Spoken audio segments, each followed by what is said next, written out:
Privilege to me means a great deal of things. I love the great quote from a few people have said this, but I think Billie Jean King made it extremely prominent, especially in the world that I come from, which is sports and athletics. With great privilege comes great responsibility. So for me, to have privilege means that I need to pay it forward, I need to give it back somehow.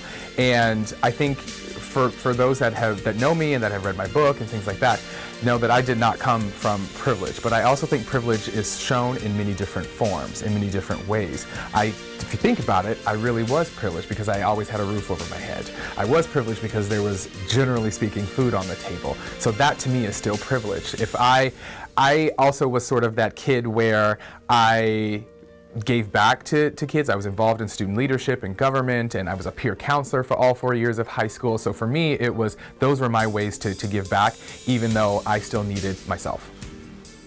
How do I dissect or really break down challenges of being African American and also challenges of being gay?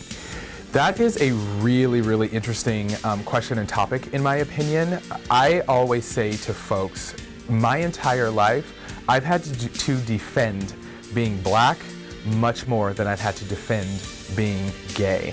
And my family and I, for many years, and friends, we've joked about, sort of being a triple threat, but not necessarily the triple threat in the way that you would think it would be, right? Once upon a time I was young. So you were young, black, and gay.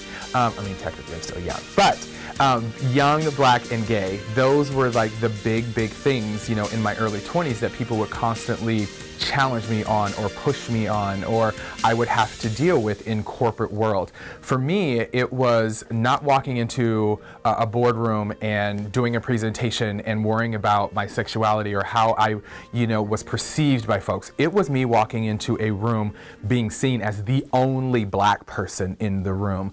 That was a challenge then, and it still is a challenge now. For me, the way that I live is I think very different than a lot of people. I've had to truly go through, endure, and overcome a tremendous amount of obstacles in my life. So at this point, at 41, it doesn't matter. My skin color, my sexuality, being HIV positive, an athlete, blah, blah, blah, a vocal, none of that matters to me.